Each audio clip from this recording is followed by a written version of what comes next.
Good morning, everybody. How are you doing? You know, it's your boy, Mark and MUFC fan, and I'm streaming live on MUFC Realist TV and Mark and MUFC fan. Guys, good morning. It's your transfer update, your daily morning views coming from me.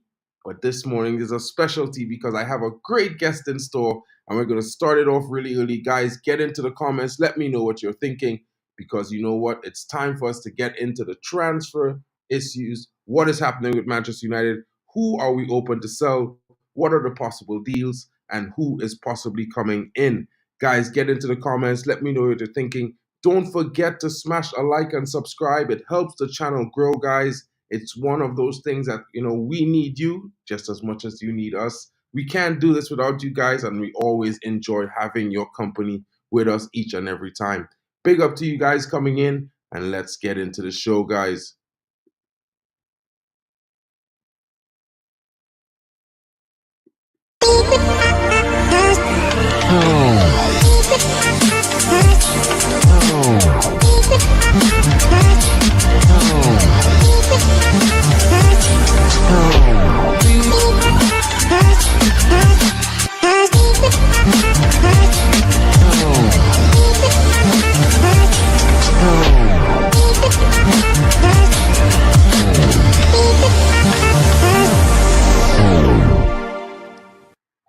Good morning. Big up to you, Scotty, as the wheel coming in. Big up to you, bro. Good morning to you, Mental Ball Game. And guess what, guys? I got my favorite friend in the background. You know what it is. It's the M, and it's the other M coming in. And it's Mick Ruby coming in, guys. Good morning to Mick Ruby. Morning, glory. What's the story, morning glory? Stretch your arms, legs, get the blood flow growing. Yeah, I'm good, Mark. For you that's commuting, probably where you are, just listen to our voices. Deep hypnosis, Manchester United going places, and there is outgoings, as what Mark is going to say. But I'm not going to hijack. It's your morning show. I'm just your wingman, my friend. So big up to everyone that's coming in raw. Smell the coffee. What's the story, morning glory? Buenos dias, Mark. Good morgon. From all the way from Sweden, what Thomas is saying. How you doing, Thomas? This coffee smells so good, Mark. Yeah, So it good, does. so good, so good. Lucky What? 45. Big up to Give. you. Good morning to you. More life to you as well, my brother. I hope you are well. Well, Mick, let's get right into it while everyone is smelling the Yeah, coffee. more life. It's like we're playing the Super Mario Bros. Like did it, boom, wing. Yeah, you get an extra life. Yeah, So let's go. let's start with this story, and it's coming in with Hannibal Mejbri, guys. And I know some of you might be a fan of the young midfielder, but I think it's something that that he needs. He needs some game time, guys. He's been having a little bit of issues. He went to Spain, was not able to get enough game time for Sevilla. It was a bad time for him, and he needs game time. He's unable to make the cut in the Man United team at the current moment. I'm not saying he's not good enough. I'm saying he might not be getting the game time that he actually needs to develop his game. So this Yeah. deal with Rangers coming in is going to suit him really good. I think the Scottish League is fine in terms of the physicality. It might not be Wow. one of those top European leagues, guys, but you know his quality. Ahmad was also at Rangers, so we have a relationship with the club. You know he's going to be in good hands. It's going to be a loan with an option to buy. You know Manchester United wants to get a permanent deal for the player, but Mm, Rangers might not be able to pay the £8 million for him. So we're going to be mm. nice to them since they took such good care of Ahmad. And let me just get into the story and give you more Did they? details. Did they take care of Ahmad? You hardly Well, I played think him. they did. You know what I mean? They played him a lot of games. He was one of their better players. I would also say that, you know. But let me get into the story and then Mick could give you his opinion because, he's got his Right. finger Yeah. on the pulse. So the Scottish Giants Rangers reportedly are in talks to signing Manchester United midfielder Hannibal Mejbri. As you know, he signed from AS Monaco in 2019 for around £8 million. The Red Devils have successfully warded off significant competition from some of Europe's biggest club to land this Tunisian international. However, Hannibal has found the setup from academy football to the senior team somewhat difficult, with playing time under Erik ten Hag especially very hard to come by. While the likes of Kobe Menu, Alejandro Garnacho have broken into the team and are now key players, Hannibal has been used very sparingly by Ten Hag. The 20-year-old oppressed on loan at Birmingham City during the 22-23 season. He also spent the second half of last term in Spain with Sevilla, but the move proved to be disastrous for the player. Hannibal fell out of favor not long after his temporary switch to Ramon Sanchez Pizjuan Stadium, but he ended up playing just 6 games across all competitions, and that's not good enough. The La Liga club retained an option to make his stay with them permanent, one for £17 million, but unsurprisingly, they did not exercise it. According to Africa Foot, Hannibal may get another chance to prove his worth with Rangers, interesting and added him to their ranks. Outlets state that Manchester United Tunisian international Mejbri has received 2 offers in recent days.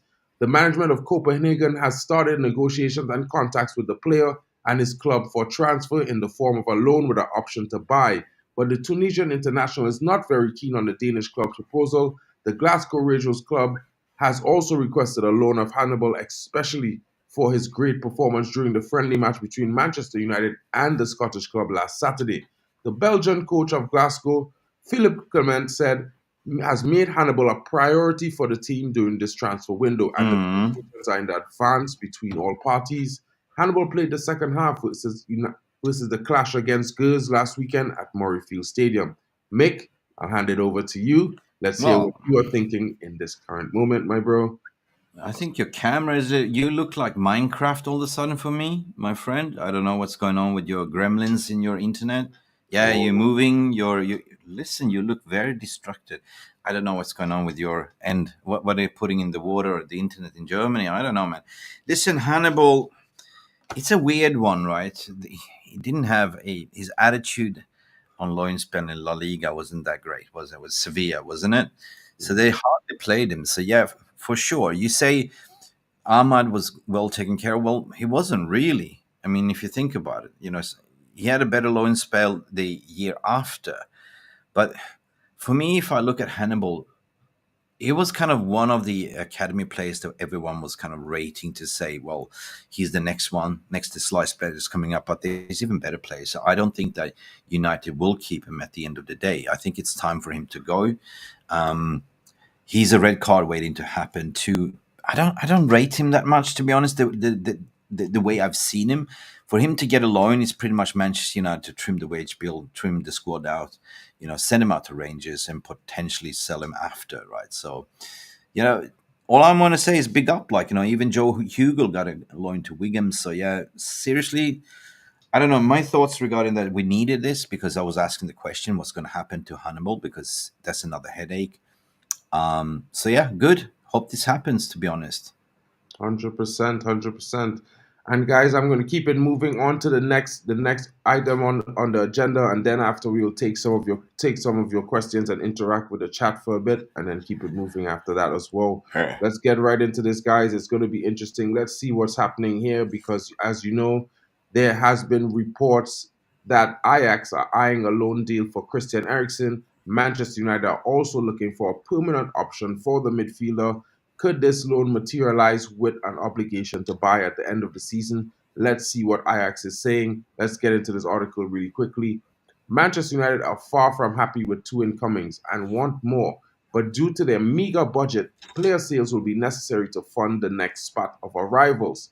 The club are looking at overhauling their midfield with big name stars like Casemiro and Scott McTominay both being linked with an exit. But according to Team Talk, another experienced campaigner in Christian Eriksen could be moved on with Ajax, eyeing a loan move for the Dane. The former Tottenham Hotspur star struggled to adapt to Erik Ten Hag's shift to a high transition system, with the midfielder having lost a yard of pace. Eriksen, open to leaving, the manager realized that he replaced him with Kobe Mainu, who went on to enjoy a breakthrough campaign for both club and country. The Denmark international only started 14 games last season compared to 37 in his first campaign at Old Trafford, and has made his dissatisfaction known to the Dutchman and reportedly told his Yeah. inner circle that he wanted to leave in search of more regular game time. United are unlikely to sanction a direct loan for Eriksen currently, but the deal is ending in 2025. They do not want to risk losing the player on a free. The 32-year-old has arrived as a free agent, and any fee recouped from a permanent exit would be a bonus. United plan to sell him this summer or latest by January, after which the player would be free to agree pre-contract with a club of his liking. The Dutch Giants, who finished a whopping 35 points behind eventual champions PSV Eindhoven, are struggling financially and hence planned a loan attempt. Ajax eyeing a loan deal, the European Giants are eyeing the loan move and Christian Eriksen, but the Premier League Giants have different plans for the midfielder. Team Talk reveals that sources at United says we are looking to offload Eriksen and his former team Ajax, where he made a name for himself as a rising star in the game between 2010 and 2013, are interested in bringing him back to the Eredivisie. The troubled Dutch Giants have struggled financially of late and were keen on the deal, which would be a loan. They'd want to try to sign him on a free next summer when his contract expires. But United may not want to try that, and they may try to sell him this summer or at least in January, like I reported before. His current market value stands at 8 million euros, and Ineos should look to recoup close to um, that amount for the player. Guys, what are your thoughts on this? Let's get into the comments and see what you are saying, because it's going to be interesting to see what we're doing when this comes in. Big up to Mick coming right back in. Let me pull up some of these thoughts that you guys are saying right now. Let's hear what Mick has to say about that deal. Man United Planet is coming in saying, I always said without Ed Woodward, we would have thrived again. We had 9 managers in 9 years from 2013 to 2022. That was not the instructions from Sir Alex Ferguson, whom Ed Woodward would have fired. You're mute.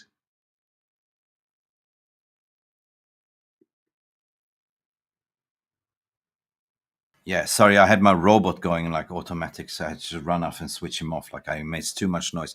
Guys, Ericsson, without being critical, fantastic. We got him on the free, by the way, so it's not a big cost. I think he's got 1 year left on his contract, and to have a loan, I said it this morning. I think it doesn't really make sense to loan him out, right? Doesn't really make sense. So if you're going to loan him out, then you're going to lose the value next year. So otherwise, you got to give him a contract extension. For me, it would be a straight sell. Like, take some money. We got him for free. We didn't pay anything, so it's not even a loss, to be honest, right? It's just eliminate that 250K a week wage bill. So yeah, and for me, that has to happen, right? Because we need to free up space for the midfield option if we're sort of going for a Fofana, which is pretty much Eriksen's replacement. What's your thoughts? I think definitely we're going to try to get him moved on. If a deal does materialize with Ajax, there are reports that Jose Mourinho at Fenerbahce is Yeah, also interested in yeah, his services. Galatasaray are also looking at him as well, I've heard. And there might be a shock club that might come from, maybe Germany or Saudi and say, hey, we wouldn't mind taking him on, because I've been hearing some reports. There's been some interesting talks coming in, and I know that, we are open for the player to be moved on. He's open for a move as well. So let's see if it materializes in the next 10 days. yeah. No, seriously. I mean, as we said yesterday's show, like, we are entering in a period, and most clubs are like, we bought 2 players in, Mark, and now we need to get ship out 2 more in order to go in the third phase to buy 2 more players. 100%. Ellie and Tenno, big up morning to you, sir. How y'all doing? Got some more interesting news. A fellow that I know well from the Swedish Allsvenskan football team. We're talking about Andreas Georgsson. It's basically, if I may add this to the stage, Mark, basically it's coming out here to say that Georgsson is Oh, required to be join Manchester United staff. Talks are concrete. United only have to pay the clause in his contract. Jason Wilcox brought him into Southampton at the time. This is according to Etienne Waugh. Now, who is this gentleman? He was the coach of Malmö FF, Swedish Malmö. He is now the coach of Lillestrøm in Norway, and this is the coach that I know. He's going to be added onto the coaching staff. So this is another addition, what they're looking at, and of course, this is a Jason Wilcox recommendation, Mark. So this is coming out also as part of this morning news. yes. And Abdullah Irwan, big up to him, because he was also keen on picking up on that article, just like you have, Mick. And, I haven't really picked up on it. I had read the news about it, but I haven't, brought it into the show just yet. I was thinking about adding it at the end. And it's what I was thinking when I heard that information and I heard some of the reports on him. I did a short little quick thing on online about him, and I'm like, this guy's pretty good. He's a pretty good set piece coach. Yeah, At, set at, piece at his coach. Yeah, tenure at Malmo, they were one of the best teams in yeah, the 100 Champions percent. League when it came to set pieces. They were very, very Mm, dangerous. And yeah, when I look at that, I look at some of the players that he developed that left Malmo. I'm like, yo, this guy is good. This guy is a good yeah, option. We are definitely creating something here. And, it's set for the future, guys. This season, we will all have our expectations. And I know we all want to at least get top four. Some of us want to win the Europa League. Some of us want the FA Cup defended as well. Good morning to Compo Smurf. Good morning to smash you that as well, like button. Sanjay Ramuta. Big up to you guys coming in. Smash the likes. Don't forget, it helps the channel grow. Every time you smash a like, the channel gets shared to another subscriber, potential football fan, potential United fan, and Yeah, potential new family member in the VAR room and the team of comments. So let's go. let's And go. it's for me, it's interesting what United are doing. We're doing it on all fronts. This is unprecedented for me. I know a lot of you guys are thinking we're moving slow, but when you see the multi-layered approach that we're taking to Yeah, fixing the problems at United, and we're working at it all through at one time, yeah, guys, you have to give these guys a little bit of a hand yeah, up yeah. No, hundred and say, you percent. know I what, mean, good job. yeah, good job. I mean, we were skeptical with this 27% takeover. We always said the proof would be in the pudding, and now we're kind of eating the pudding. So, yeah, interesting. We got two signings out of, into the doors. That's good, right? We are working on multiple deals to get players out, and one of the players that I see is doing a lot of PR rounds is Jadon Sancho. 100%. Jadon Sancho, right? Mm. And Ugarte, of course, is going to happen because they are now, PSG needs to sell as well. So for me, Jadon Sancho might be a sort of straight swap deal. If you're going to talk about swap deals. Now, of course, there's PR coming out even from Chris Wheeler, if I may add this to the stage, Mark. I'm just going to zoom in on this one, this article that was, or this tweet that just came out 54 minutes ago. Jadon Sancho has fitted in like a glove back into Manchester United, like he's never been away. Sources describe a bubbly character with good sense of humor who can be positive influence on those around him. Everyone wants to keep it that way, according to Chris Wheeler, Mark. Man, this is PR. This is spin for the gallery, right? We know he's up for sale. We know we are creating a bidding war. We know that's been numerous Italian clubs. We know that Dortmund don't really fancy him. They want to sort of get in a cheeky bid. United's playing the cards here, right? We know PSG in for him. We want to get maximum money. And now we're seeing stories like this, like to say, yo, he's fitting in like a glove. He's happy. He's bubbly around. This is basically PR. He's no longer toxic, what they say. Could you see a scenario, though, Mark? Could you see a scenario if we don't get the 40 million that we're asking for? I see us using this as a bargaining chip towards PSG for Ugarte, basically.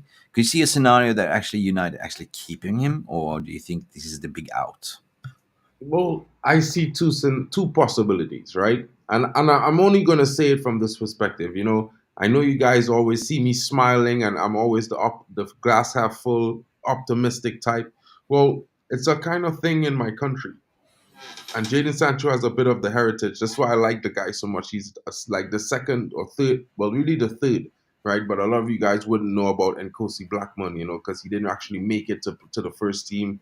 He got in a critical accident, Hmm. and but he was signed directly face to face after the 2007 under 21 under 17 World Cup by Sir Alex Ferguson live in Trinidad and Tobago. Anyway, moving on. Yeah. Jadon Sancho, he would always have that bubbly personality, but it's a little imbalance. If he doesn't balance it, he's going to be like drifting from one extreme to the other.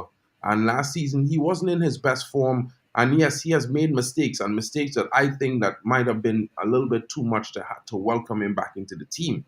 But I Hmm. was also saying last season that, another player deserved a second chance, like Anthony. You know what I mean? A lot of fans might be Yeah. disappointed in him. Yeah. So if I'm keeping the energy, I'm going to say if this guy has come back in, he's put his head down, he's apologized, he's knocked on the manager's door and apologized, and the manager says, well, you're being the bigger man.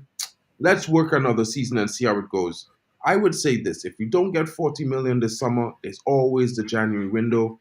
And who's to say if he really is putting his head down, we will see the effects of this on the pitch, and that's Mm. what's important. If he comes in, puts the working on the field, I can't knock him. I could only say, you know what? Good job, brother. Good Yeah, job. no, listen, you can't unsee what you see, and you can't unhear what you hear. And I think majority of the United fans are pretty much pissed off because, he disrespected the coach. You can never win against the manager. Nobody can ever win against the gaffer. And then he disrespected the badge by going and kissing the Dortmund's badge and saying, I'm home. That's kind of things. Doesn't really help. So now if United's trying to sell him, right? You need to fix that toxic relationship, because otherwise, if it still remain toxic, you won't get that. You want hardly get 25 million for him, right? So I think at the end of the day, he's still on the sell list, and United are listening for the best offer. I think that at the end of the day, the big out, according to my thumbnail, will be Jason Sancho, Jada Sancho. I think he Yeah. will go. I think he will go. It's a high possibility in my honest opinion, but like Brendan Mm. is saying, no matter what is your wages, no matter what is your price, you need to justify them with your performance on the pitch. And I 100% will keep this energy. This has always been my thoughts, especially when you've seen a Manchester United team with the likes of Paul Scholes and Yeah, Dwight York and Andy yeah, Cole, Beckham. These guys were tireless beasts. These guys were dripping with sweat. You know what I mean? They mm, worked hard, and yeah. I miss that. I miss that, to be fair, Mick. You know what I mean? Yeah, yeah, no, true, true. I mean, we are shaping a new squad, so that's what we see. Like in the players that we are actually linked to, not sexy signings, but we are sort of used as fans, like shirt sellers. They're Big up more Enzo. system players. They're more system players that they will function in a role within the domain. Now, Aaron Van Bissaka is another one that we've been talking about, and I had a chat with my boss, Dale O'Donnell from Strategy News, and he said, I don't really fancy what's been linked, and I don't believe in these stories regarding Marcus Alonso, this chap, what's this called, this chap from the Slovenian guy, Hanko. um, Hanko, Hanko, and who else did we have there? Denzel Serge Reguilon. Dumfries. Yeah, and we know that Fabrizio Romano was kind of in the beginning of the window saying that we are looking for an important centre back for not more than 25 million, right? I've seen even reports that Malacia might be part of the US tour to train, so we don't know. And also want to bring this in. I don't rate Frimpong, to be honest. And that's what Dale O'Donnell also say. I don't rate him. I don't rate him. He's so suspect backwards, like, in terms of defending.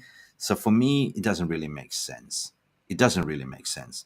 Good going forward, but that's about it. Like, you watched him in the Euros, suspect as hell. Like, he Hmm. wasn't impressing me at all. And on the age of 28, this is something that I don't think we should do. But on the other hand, if he's going to be the number two to Dego Dalo, okay, perhaps. But in that case, I think that Wan-Bissaka is better than Dumfries, to be honest. I've been thinking about it. But however, news coming out also that Jeremy Frimpong has been offered to Manchester United. Now, some people say, well, he's the same. No good defensively, but good going forward as well.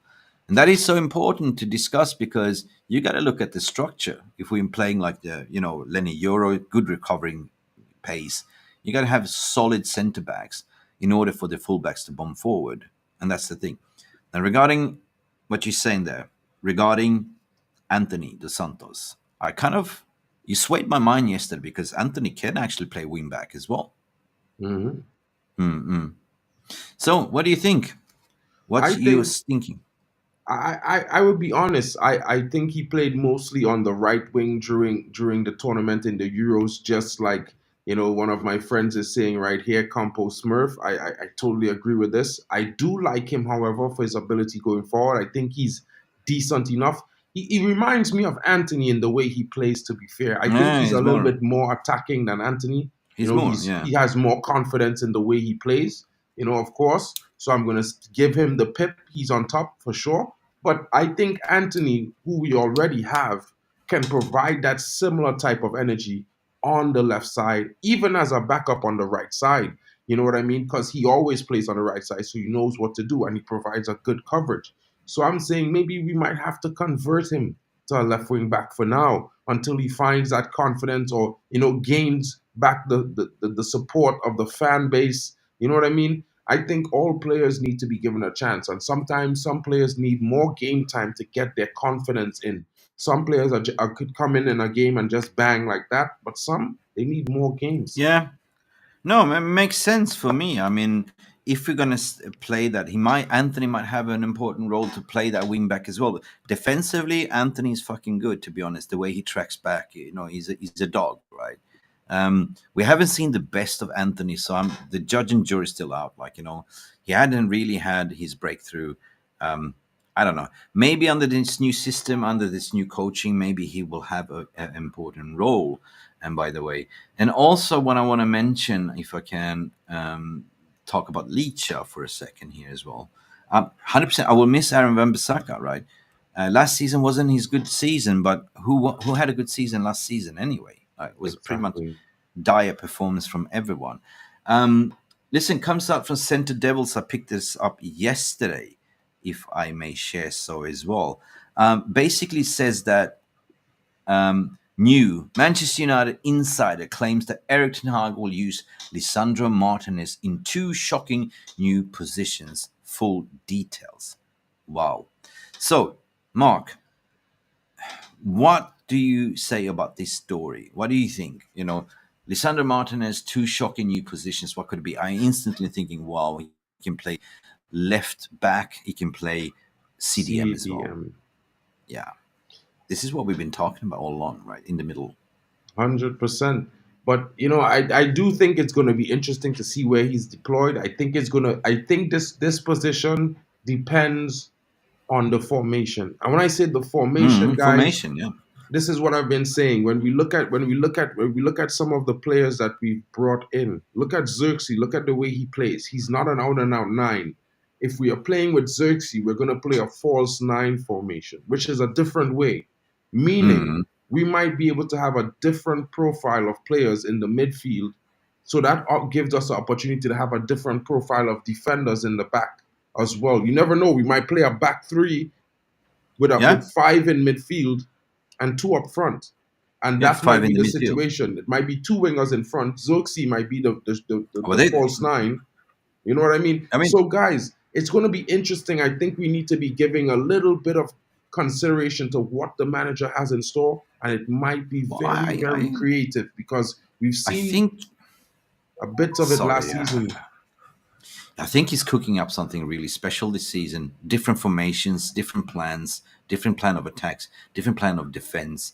And if this excites me, right? This story excites me. He will use Lisandro Martinez 2 shocking new positions next season. That means different formations. Mm-hmm. Yeah. It's exactly what you're saying, like 3 in the back, 5 in the middle, right? Overflood that midfield. That's what we need, right? I mean, Brendan could tell us about some of the ways his formations was tweaked in the last 2 seasons and in Ajax, because Brendan knows a lot about Ten Hag. I don't even have to say it myself because I think it's going to be interesting. I've seen him do slightly different things with his formation. He's not always, rudimentary 4-3-3. And it gets really interesting, but he's also one of these managers that needs to trust the players that he has. And this has been 100%. The problem last season. There was quite a few players in the squad that he didn't trust. Yeah. So therefore, he wasn't really one of those managers going to take out too many risks, especially with the fact that United, as a general whole, was not performing as well last season. Yeah. Big up to Stephanie Gifford coming in. Good morning, Steph. Before anything else, Mick, I wanted to just bring up this little information about this centre-back option. We know that George Mendes, who we have been working with, who is the super agent, guys. He's been doing deals for us already this summer. He was Leny Yoro's agent. He is also the agent of João Felix and Antonio Silva, guys. And Antonio Silva, it's interesting, guys, because you know that there was 100 million release clause, but he had a bad performance in the Euros, and that pretty much dropped his market value. And what is happening right now is there seems to be something going on that George Mendes wants to take him away from Benfica. So you know when the super agent does these kind of things, kind of like Mino Lariola used to do these things, the club used to usually acquiesces to the agent because of his power, the amount of players that he has under his wings. So I think this is something Man United might be looking at, and it kind of also gives me the interesting vibe when Mick brings that story to light about Lissandro, that this is a huge possibility. Also, because Yeah. if you look at the position that he plays and what he can do, he can play in a back three. So can Euro. You know what I mean? So can Yeah. Matthijs de Ligt. And you know what I mean? Brendan is coming in, confirming it. He agrees with the 3-5-2, but our biggest Yeah. weakness is the lack of leadership communication. And Yeah. you Yeah. Yeah. really need that for a 3-5-2. So when you look at some of the players that we are bringing in, it's really interesting. Yeah, even Alien Tenor is saying he's been screaming. I remember Peter was screaming last season, play He 3-5. was right. Big up to Hey, Tenno. interesting formation 3-5-2. That means that you can play uh, RH9. He's got number 9 shirt, right? Rasmus Højlund and Mhm. Xerxes as 2 strikers and 5 in the middle. I love that formation. So big up to you, Alien Tenor. I like that. That's why I did a doorbell, and I'll give you applause.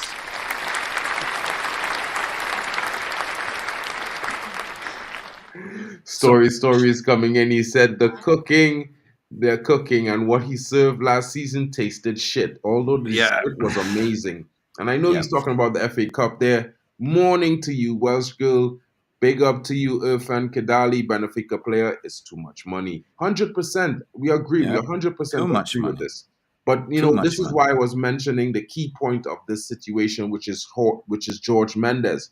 George Mendes is going to make this deal happen. And when I say make it happen, he's going to make Benfica sell him to us Yeah, for some kind of minimal fee initially with some huge sell-on clause, and we're going to pay installments. But that is also if Manchester United agrees to move forward with the deal. So it's not something that's set in stone, yeah, guys, but it's yeah, something that we're looking at as an opportunity arises. And you know yeah, what, Ten Hag has said about opportunities, but also what would be Omar Barada's and Dan Ashworth's relative thinking about situations like this, yeah. guys. Now, 100%. I mean, it's what you said, Mark. George Mendes has kind of been sort of employed by United to sort of make these deals possible. Like George Mendes wasn't the main agent for Euro. He's not the main agent for this one either. He's the intermediate, I mean, between the clubs. He's the spin doctor, you may say so, the deal maker that makes this happen.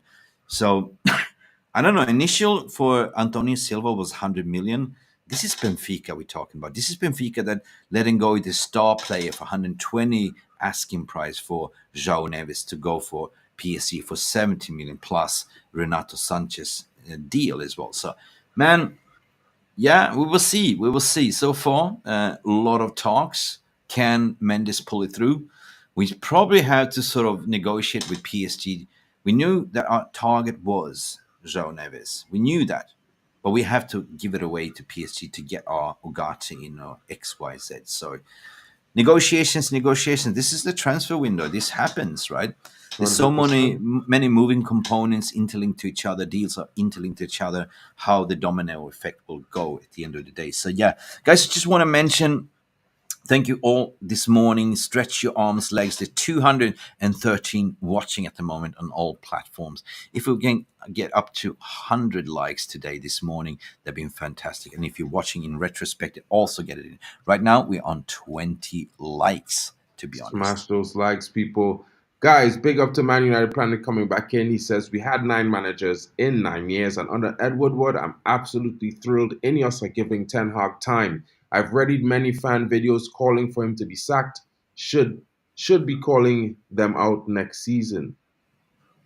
Yep, we have a new Oh, assistant here. He big also up, big thinks, up. But big up to the new assistant. How are you doing this morning? yep, Big up, big up. he's a Guys, big, I big want Man to bring United this. fan. I know some of you are asking about Trevor Chalobah, but I have something that might be more interesting. And, a lot of you may not know him, while some of you might have known him. And his name is Archie Brown, right, guys? And this young man coming in here is a former signing of Ineos. They signed him for their club that is over in the Swedish league, I believe, Yeah, yeah, yeah. Luzon. Luzon or something like that.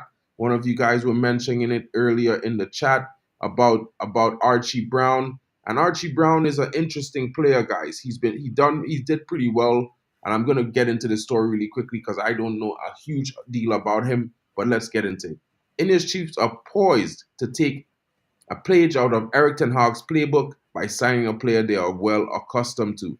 And the one we're talking about is a familiar face to them on the left back short clips. And HITC claims Ghent defender Archie Brown has now been shortlisted by United as they mull over a potential move.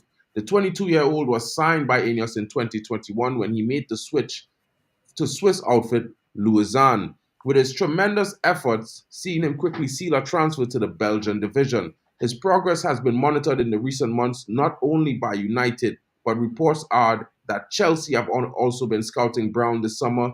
We are all aware of Todd Bowley isn't shy when it comes to opening his checkbook.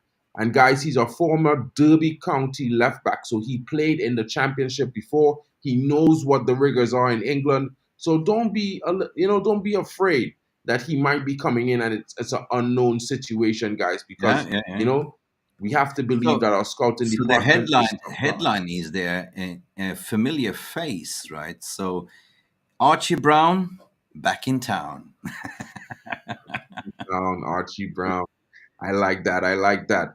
Big up to you guys coming in. Smash a like for every one of you who are joining. Big up to you, Prince3121. Good morning. Good morning. Morning, Princey. How you doing? How you doing? How you doing? How you doing? Brendan, what you saying? Isn't that too old? Chelsea, he's 22. Man, You know what for he's trying to say? Chelsea's been only looking for kids.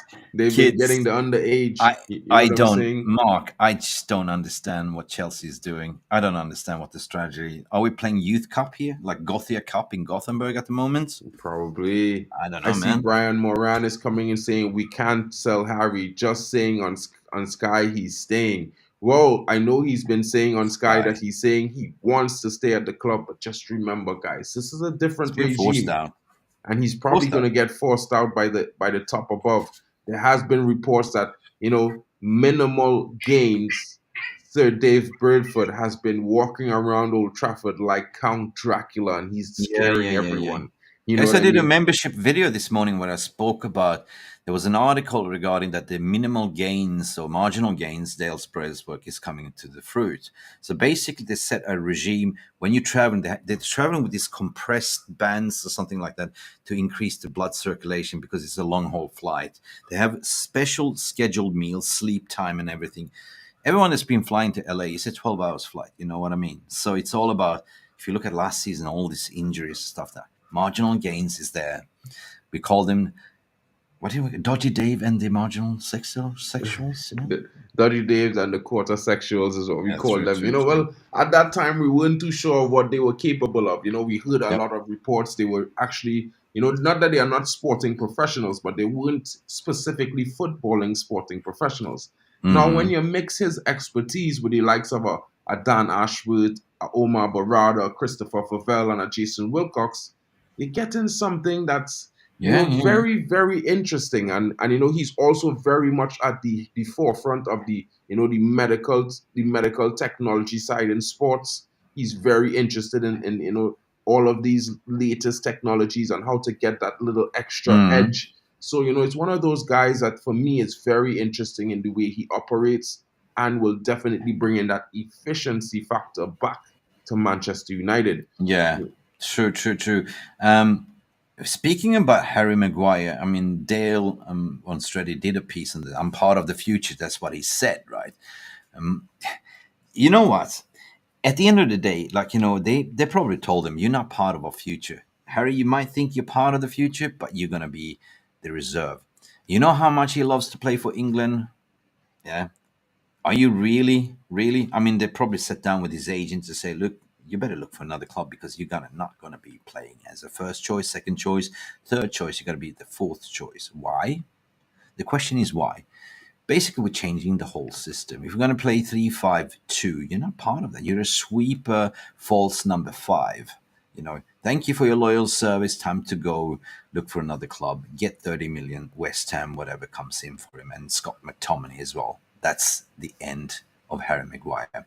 Even if him coming out to say that I'm part of the future is pretty much him saying that he's backing himself because he's been given the news that he's not part of the future. Simple as that, right?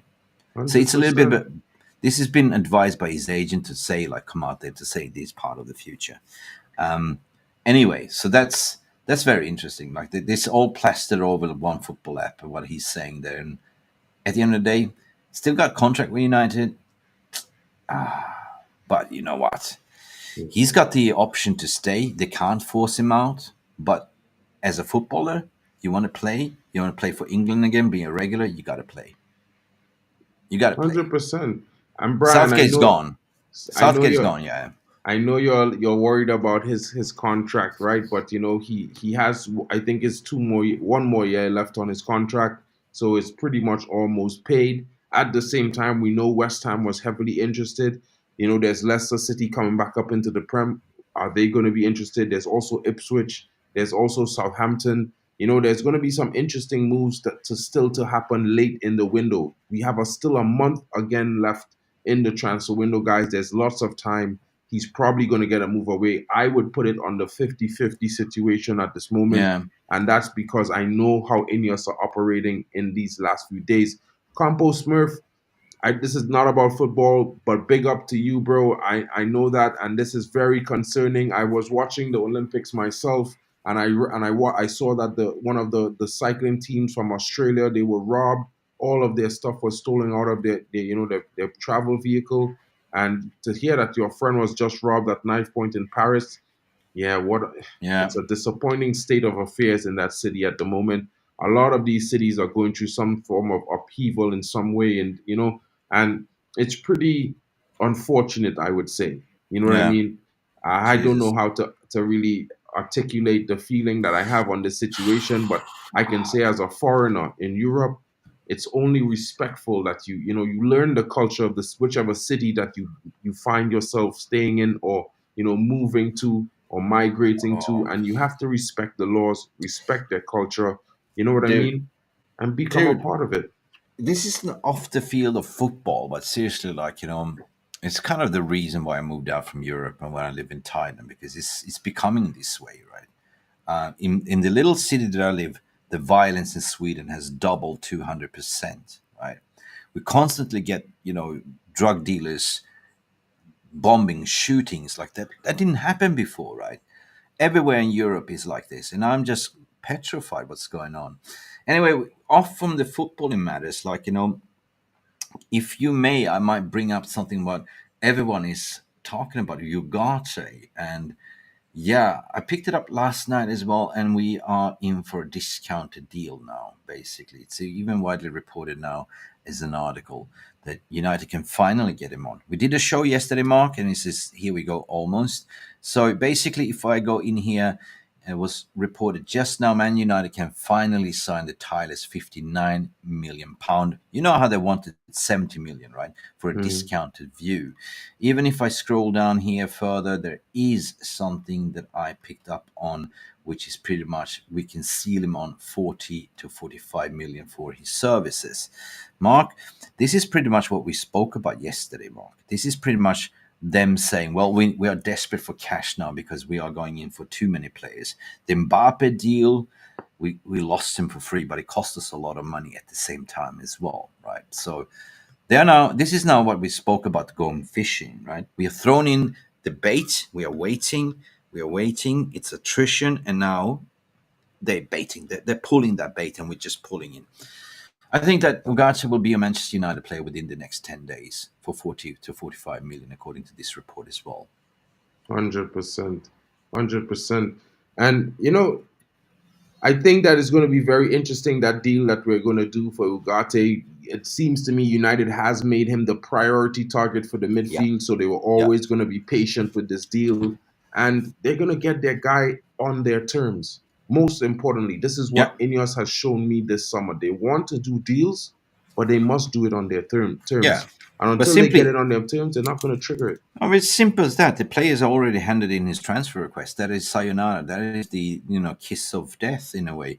Luis Enrique don't want to play him anyway. He doesn't want to play the style. They brought him in before Luis Enrique. Luis Enrique came in and played a different style. He'd rather play Vitinha in that role, and that's about it, you know. And of course, they want to recuperate the money since they're going to pay 70 million for João Neves. That's why they say to United, pay us 70 million, so it's kind of balancing the books plus even. But their PSR or FFP is also screwed up, by the way. So, yeah, I think that this one will happen very, very soon. You know, he forcing the move. United's been there poking the bear in the ass, saying, "Okay, we'll give you 45 million on installments." So yeah, keep that one on your cards. I do expect a here we go very soon as well.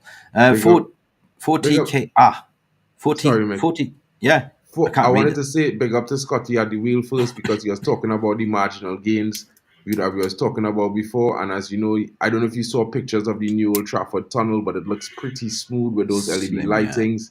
You know what I mean? They put in some LED screens at the top as well, so it's going to have a little bit of a light situation. And they've been putting some asphalt on top of the ceiling to kind of curb the situation with the Yeah, flooding. So that's some marginal gains right there until they get clearance to start the new stadium construction. yeah. And big up to 40K car. Sorry about that, my bro. We need to keep chopping the money, grabbing players, Ineos making all the right moves, Liverpool fans crying Oh, they are is crying. making my Oh, entire year. Big up to yeah, you, yeah, yeah, bro. yeah. True, true. Regarding Silva, to what Irfan is saying here, basically he thinks he's a 25 million player max. And the thing is, what Elian Teno is saying, and I agree with you saying, we need to break the camel's back of Benfica. But they've been doing this for years. Yeah, they've been getting players for cheap, in the South American grassroots leagues and stuff like that. They're buying in there for 7 million. They bought Alvaro Fernandez for 6, 7 million, and he's going to have a release clause on 80, 70. That's what they do. But this is kind of overpriced. This is what they do. Now, I think this is the end of that because PSG broke the camel's back. They wanted 120 for João Neves. You get him in on 70. So everyone knows that Rui Costa has been a hard negotiator, hard customer, tricky customer. If he says 120, it's 120. But now they're buckling. So we are breaking that straw, including Real Madrid. We broke Real Madrid for, yeah, Leny Yoro, Leny Longlegs. So this is a totally different United. This is a totally different way that we do business and conduct ourselves. Like, we're going in with swagger. And this is what I like. 100%. And as you're talking about swagger, I know lots of people don't think this is going to be possible. But guys, I'm reporting on this because where there's smoke, there's fire. And there's lots of interest in Scotty McTominay at this moment. I know this show is going to be as a mixed show. We're going to give you outs, going to give you possible incomings, give you a little bit of the news otherwise. And what's happening right now with Scott McTominay, guys? Fulham is prepared to come in with an increased bid. It's possibly going to be nearer or thereabouts the region that United have expecting to receive and may be open to accepting this offer. Let's see how this deal progresses. I know Scott McTominay has, and as well as Harry Maguire, have both rebuffed West Ham last season, but this time is not the same. And when I say it's not the same, it's because I know that Ineos, when they are ready to get you out, you will know that you have to be moving Yeah. out. You know what I mean? Yeah, no, I agree. And this is what we said yesterday as well, by the way. I think United are creating a bidding war for him, 100%. They will listen to offers for the most important bid. Homegrown talent, you sell him, you get 40 million. That is pure profit on the FFP, man. Seriously, that's going to do wonders for us moving forward next in terms of the midfield area. Fulham came in a little bit cheeky, 100%. They did. We hear Spurs are interesting. We hear West Ham are interesting. So we are creating a little bit of a bidding war. And Ten Hag coming out in public to speak. Well, no, he's part of my plan. This is what he does. He scored 11 goals last season. So yeah, he's very important, right? This is a play for the gallery. This is the same 100. thing with what's going on with Jadon Sancho and what you're seeing. He's part of the training. This is just basic to increase the value, isn't it? 100%. 100%. And guys, not staying in line with players that possibly could be coming into the club. There's some reports that Man United are still pushing to complete the 100 million double transfer raid. And we already spoke about Ugarte's side of that raid. And I have to speak about the Ligt side of the raid because there's some reports coming in that Bayern Munich are set to drop their asking price for Ligt as well. and we Yeah, might be getting him in for somewhere in the region of 42 million on pounds our terms. On our on our terms. terms. So, Yeah. guys, it's going to be interesting. I'll let Mick give you the details, but it's just interesting to see the way Man United is moving. We're making sure to get things done on our terms, Yeah. which is most important for me as well. Yeah. So big up, Mark. So I just created a poll, basically, so you guys have time to vote. Will Scott Mctomminay be sold? That's the question. So far, a lot of you guys living under the rock, the PTSD. I understand 57% of you saying no. So keep that going, keep voting. And yeah, I mean, we said it yesterday. We said it yesterday. It's a war of attrition, basically. It's about going fishing, right? We pull out the bait and we're just waiting and waiting because we know they need to sort of sell. They need to sell because they agreed personal terms with Jonathan Todd, right? Hmm. They made. But in order to do that, they need to sell players. So there's Open Meccano and there's Ligt, right? Matthias Ligt. Now, the closest one, of course, that can get money for is Matthias Ligt. He's already agreed personal terms. Rafaela Palmenta is his agent. He's speaking to Ten Hag. He's just waiting. He's on holiday, waiting what's going to happen, right? Until then, he's just sitting there drinking pina colada, zipping with his beautiful missus. You know what I mean? And this deal will be happening very soon, right? This deal will be. 100%. So, 100%. even Plettigold, Florian Plettenberg is saying, well, Manchester United have been cheeky to putting 35 plus 5 add-ons. Well, Bayern has been saying we want 50 fixed and add-ons on. Well, United is saying no, you will maximum get 50 with all add-ons on fixed fee. So who's going to win this war? I think United will. So far, we're winning everything what we've been done. This is a model that we are adopting. We're going on our terms, we negotiate on our terms, and oh my God, if this was John Murtough, we wouldn't even had one single signing this season, to be honest, right? So I'm excited. I think that Matthias de Ligt will be coming to United on our terms. I think that we will get Ugarte on our terms as well. We're exploiting their weaknesses in order for them to sell, to buy as well. 100%. And guys, Locker, I know if we sell McTominay for £30 million, it's 35 million. We could probably get Amrabat and another player in.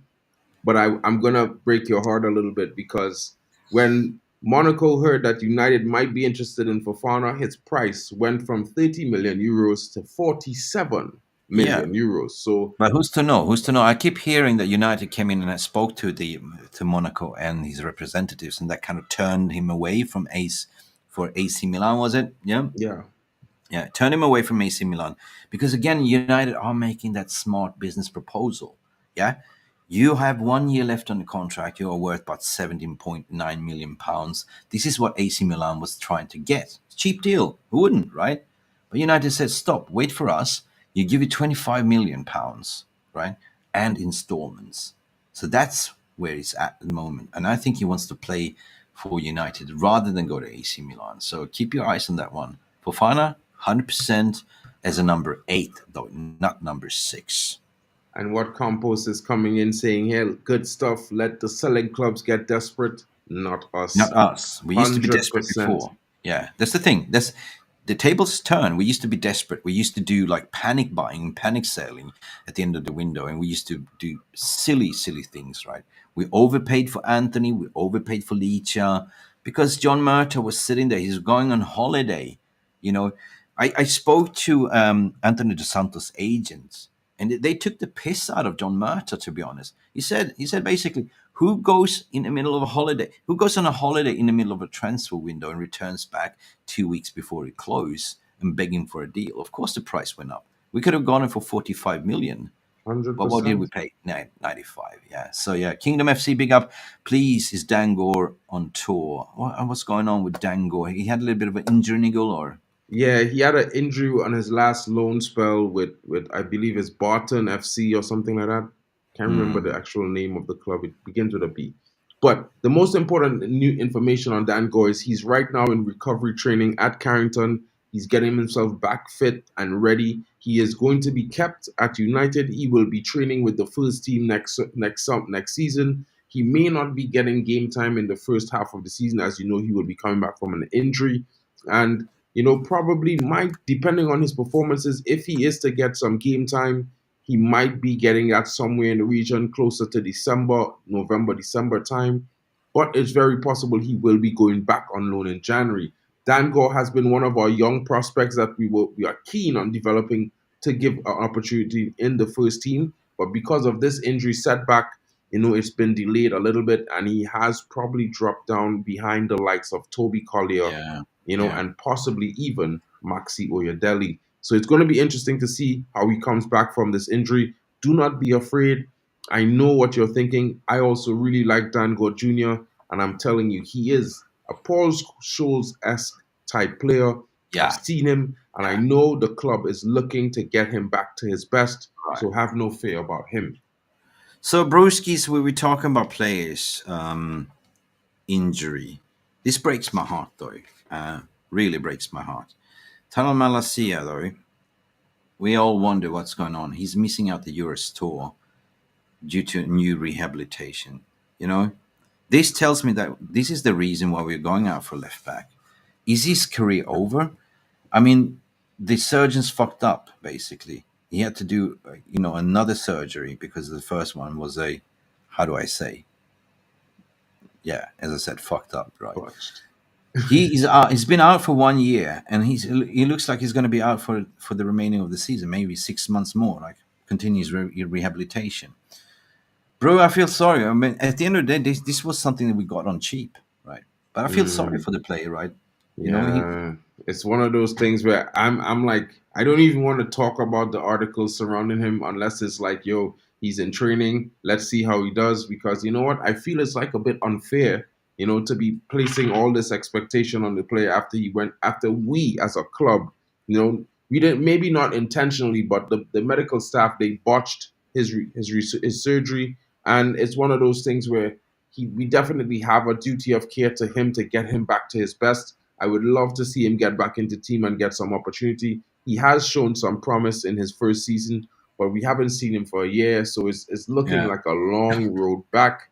And the only thing I can say is I hope that he comes back and he gets a chance to yeah. earn his place back. If not, maybe we'll have to be moving him on. But still, like that's why it's so interesting to see. Watch this year's tour. Like we have Murray, young Murray as well. We have Harry Amos that can play that role as well. So we might not even need one. But we cannot simply go in like we did last season without a left back. To be honest, Luke Shaw.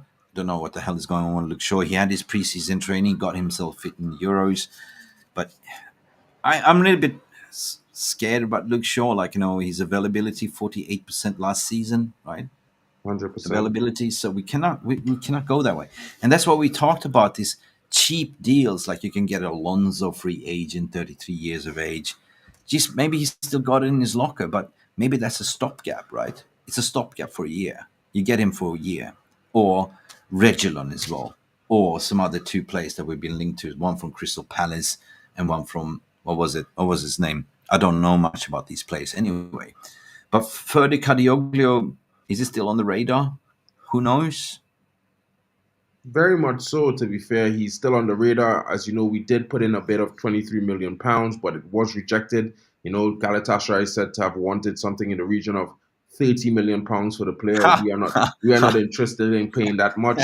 There have been also some reports. This is why you've been hearing stuff about Hanko and possibly the young Archie Brown, as This well is as funny. another young right back in Michael Coyote, as well has been rumored more in the region of £20 million.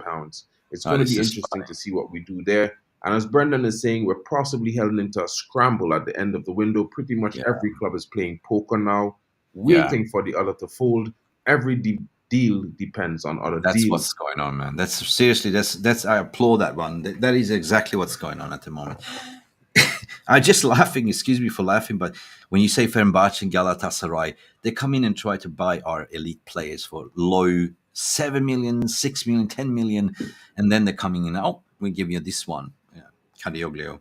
By the way, we would maximum pay 25 million for him, but say we want important money because they think it's the Manchester United of the old. But if you've been sleeping under the rock for the past few months, the Turkish, come on. I think this one might come at the very end, Cadioglio in that case, right? Scrambling. Our first priority is to sort out the fullback situation, the midfield, and then we go on the. Did I say centre backs first? Fullbacks comes after, and midfield. Striker, we're good. Wingers, we don't need. We are good. And that's about it, guys. So a lot of things circulating around. This, we haven't been so busy in the transfer market as we are today, because every day there's some new reports happening. This, it's twisting and turning.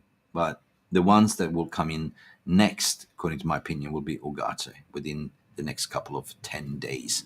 Because PSG said, we want an answer. We want to tie up the deal with João Neves within the next 7 days. So interesting days ahead. And we can get our bargain price on 40-45, yeah. Yeah, and it's going to be interesting, guys, especially when, you look at the options that we have. Michael Coyote, not Coyote. Sorry, he's an African. He's actually an African descent, but he's Italian. He plays in the Italian Serie A. He plays for Fiorentina as their right back. I would class him of a similar ilk to something in the region of I would say more of a Alfonso Davies because he's very, very quick. He's very good going forward, but he's a better defender than Alfonso Yeah, Davies, hand down. He's yeah, very physical, very strong, and very good.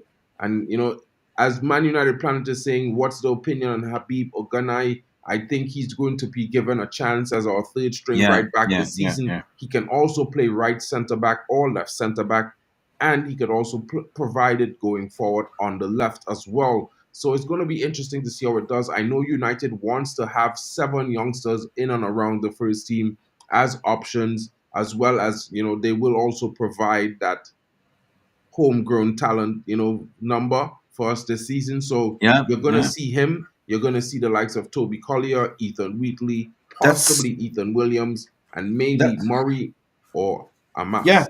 yeah, but that's absolutely why I'm looking forward for this US tour, like to see who can step up, who can play a part in this first team squad. This is a sort of their limelight to step up to the stage. Like, Toby Collier looks like Zeus there already. Hariyamas, Murray, what you're saying there. But yeah, 100%. But the thing is, if I kind of spin on the Malacia, I think his career is over basically. So basically, this story here is coming. Manchester United must sign Kodioglu to replace Malacia. That tells me that he's kind of a career ender, his injury, and we're looking at an aging Luke Shaw. This guy can do the bits, right? So definitely United has sort of identify him as a replacement, right? But it comes down to what we do in the outs as well. So Kadioglu for me, it's somebody that I would love to see, right? He's so Mm. versatile. Like he can play left back, right back. He can play center back as well. So definitely, if they've been scouting him, Malacia, feel sorry for you, but fuck me, man. Seriously, what a Luke Shaw and all that mess. Nah, out. Get Kadioglu Yeah. in. We're gonna sort of. I want us to challenge for everything, all the titles. We've been far too depressed for far too long now. We're assembling an Avenger squad, so that's what I want to see. Get the best placing for each position and system. Mark, that's pretty much what I have on my radar, sir. Yeah, that's pretty much I have on my radar as well. I just wanted to highlight this one player that might be an interesting thing to look at because I've been hearing a lot of talk in Germany today about this youngster. I know that we have been linked with him. He's also a Monaco player, and it's Van der Sar, guys. He's very good. He Vanderson, can play yeah. both left back and right back. He provides a good balance of attacking and defense, and he might be willing to come in and play second fiddle to a Diego Dalot or provide coverage on the left back for Luke Shaw and not be giving Bro, that. bro, bro, bro. What was the name of that guy that played for Palmeiras? This Brazilian kid. It's like in Richard his. Rios. Oh, Richard Rios. We also linked for him as well. God, Yes. this kid. You watched him in Copa, right? Yeah. Wow, He's this very is good. kind of he's a like for like. He's a typical Kobe Mano. It's like Kobe Mano's twin brother. So if you take Kobe off the bench, you put in Richard Rios, right?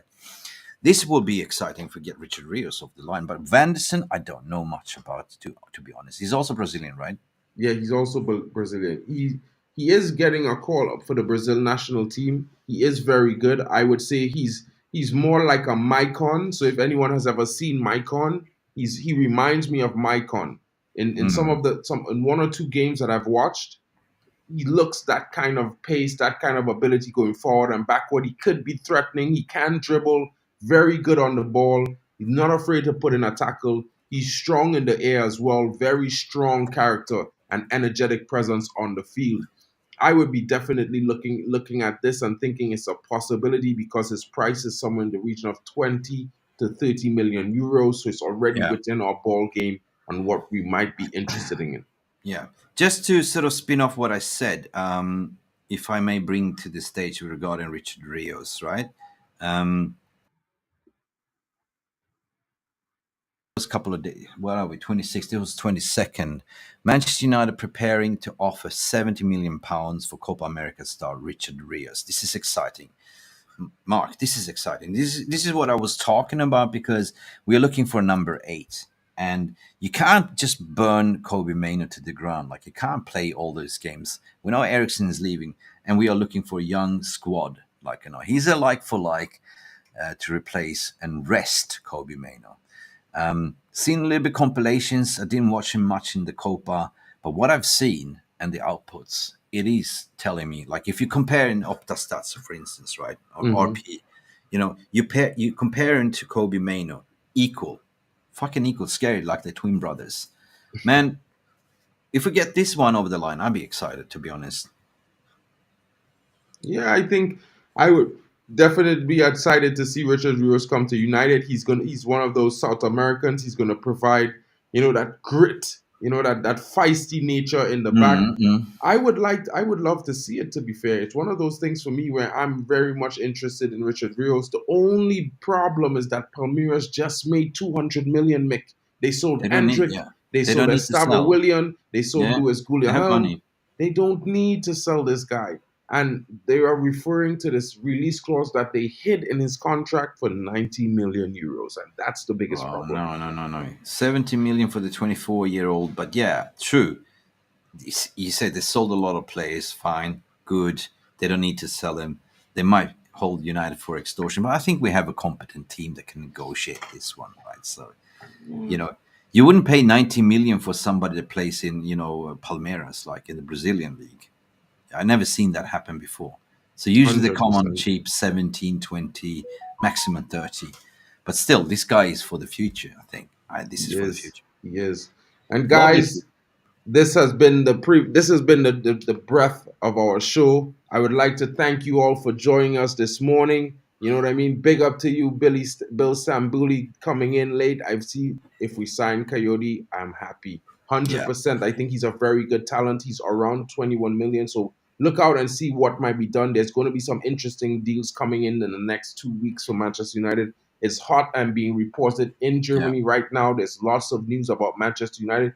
But guys, I want to take this 2 minutes just to ask you guys a favor. If you have the time, this is my channel link.